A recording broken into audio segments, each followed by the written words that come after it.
তোমাকে আমি বলে যাই, ছোট ভাই, তোমরা সবাই মিলে, তোমার পূর্বের সবাই মিলে, যত মানুষ আল্লাহ সৃষ্টি করেছে সব মানুষ মিলে, যত জিন আল্লাহ সৃষ্টি করেছে সব জিন মিলে, যেদিন আল্লাহ সৃষ্টি করেছে সেই দিনের পর থেকে যতদিন এই সৃষ্টি আল্লাহ টিকায় রাখবে আর যুগে যুগে মানুষ পাঠাবে পৃথিবীটাকে স্থির রাখার জন্য, ততদিন যত মানুষ যত জিন সবাই মিলে যদি পরিকল্পনা করে একটা অপরাধ, নতুন একটা অপরাধের তৈরি করে, মনে রাখবা আমার রব যদি ক্ষমা করতে চায়, তোমরা সব মানুষ আর জিন মিলে এমন কোন অপরাধ তৈরি করতে পারবা না যেটা আমার রব চাইলে ক্ষমা করতে পারে না।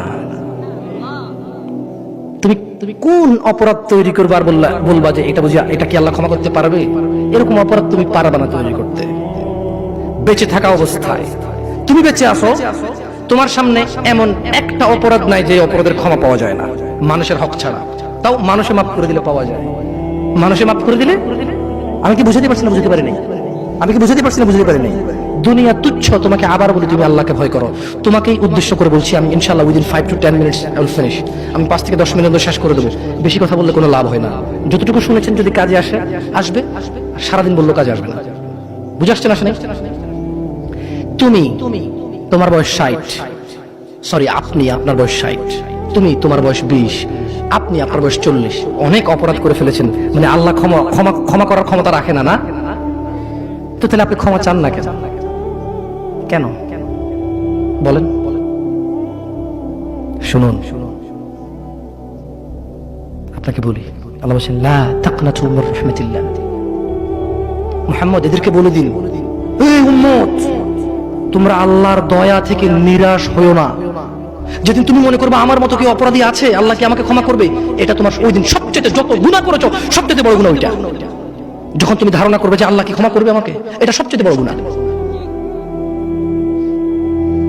তাহলে তুমি কি এমন কোন অপরাধ করতে পারছো যেটা আল্লাহ ক্ষমা করার ক্ষমতা রাখে না যদি তিনি চান ক্ষমা করতে? এরকম কি তুমি মানো? এটা তুমি এটা মানো?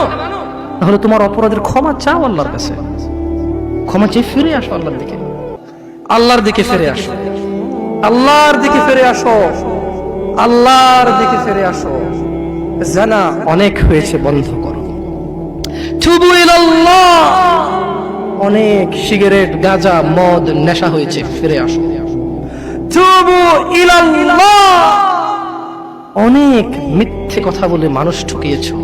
তুবু ইলাল্লাহ, আল্লাহর দিকে ফিরে আসো। ইয়া নাস, ইয়া শিবাব, ইয়া মুসলিম, ইয়া মুমিন, তুবু ইলাল্লাহ, আল্লাহর দিকে ফিরে আসো। অনেক নামাজ ছেড়েছো আর না, আল্লাহর দিকে ফিরে আসো। অনেক জিদ করেছো, মারামারি করেছো, অন্যের হক, অন্যকে জুলুম করে অন্যকে দেওয়ার জন্য সহযোগিতা করেছো। তুবু ইলাল্লাহ, আল্লাহর দিকে ফিরে এসো। তাওবাতান নাসুহা, একনিষ্ঠ হৃদয় থেকে, একদম স্থির ধীর মন মানসিকতা নিয়ে তাওবাতান নাসুহা, আল্লাহর দিকে ফিরে আসো, আল্লাহর দিকে ফিরে আসো। প্লিজ দয়া করে আল্লাহর দিকে ফিরে আসো। ইন্নাহু হুয়াল গফুরুর রহিম, তিনি ক্ষমাশীল, তিনি তোমার অন্যায়কে নেকিতে পরিবর্তন করে দেবে, তিনি তোমার অন্যায়কে সওয়াবে পরিবর্তন করে দেবে, তিনি তোমার জমিন থেকে আকাশ অবধি গুনাহকে জমিন থেকে আকাশ অবধি নেকিতে পরিবর্তন করে দেবে। তুমি যেও না কোনো মাজারে, তুমি ঠেকিও না কোনো মাজারে মাথা, তুমি বাঁধিও না কোনো তাবিজ। কোরআনের নামে ওযু ছাড়া কোরআনকে তুমি এখানে ঝুলাইও না। তুমি মহিলাদের মাসিক অবস্থায় কোরআনকে ঝুলাইও না। কোরআনুল কারীম এই তুচ্ছ কাজের জন্য আসেনি। শিফাউল লিল মুমিন, তুমি একটু বুদ্ধিমান হও। নাপা তুমি খাও, গলায় নাও না। কোরআন তুমি পড়ো না, গলায় নাও। তুমি একটু বুদ্ধিমান হও, তুমি একটু বুদ্ধিমান হও মুমিন। তোমার এখানে যদি সূরা ইয়াসিন থাকে, তোমার এখানে যদি সূরা ইয়াসিন থাকে, তুমি বোঝো তুমি টয়লেটে যাচ্ছ সূরা ইয়াসিন নিয়ে। আল্লাহকে ভয় করো। আমি কি অনেক খারাপ কথা বলে ফেলছি?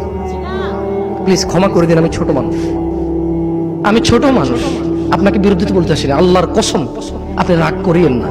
ধরেন সূরা রহমান আপনি হাতে রাখলেন, টয়লেটে গেলেন, স্ত্রীর সাথে ঘুমাইলেন, গোসল করলেন, সিনেমা দেখলেন, আপনার বউয়ের মাসিক, হায়েজ, নিফাস, টয়লেটে গেল, মিথ্যা কথা বলে, সিনেমা দেখে, গোসল করে, আপনার সাথে ঘুমায়, অন্তরঙ্গ সম্পর্কে জড়িত হয়, ওনার কোমরে সূরা ইয়াসিন, বলেন কোরআন কি এত তুচ্ছ জিনিস? বলেন এটা কি ন্যায় না অন্যায়? আল্লাহকে ভয় করা উচিত নাকি উচিত না? আল্লাহকে কেমন করে ভয় করা উচিত? হাক্কা তুকাতিহ, যেভাবে ভয় করা উচিত। আর একটা কথা বলি, দুনিয়াটা কি বলেন তো? একটু আগে কি বলছি? মাতা, খেল তামাশা। দুনিয়াটা কি? আল্লাহর কাছে কি আছে? উত্তম এবং স্থায়ী আছে। তাহলে দুনিয়া যদি খেল তামাশা হয়, তুচ্ছ হয়, তাহলে আখিরাত নিয়ে একটু কথা বলতে হয় না? এবার দুনিয়া তুচ্ছ হলে আখিরাত নিয়ে একটু বলতে হয় না? দেখুন দুনিয়া কি। فإذا جاءت الصاخة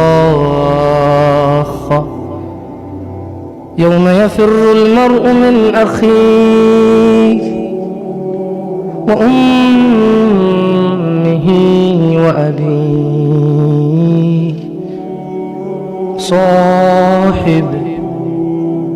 صاحبته وبنيه لكل امرئ منهم يومئذ شأن يغنيه وجوه يومئذ مسفرة ضاحك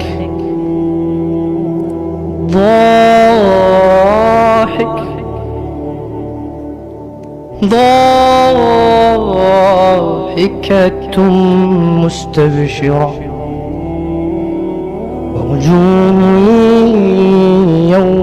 يومئذ عليها غبرة ترهقها قترة أولئك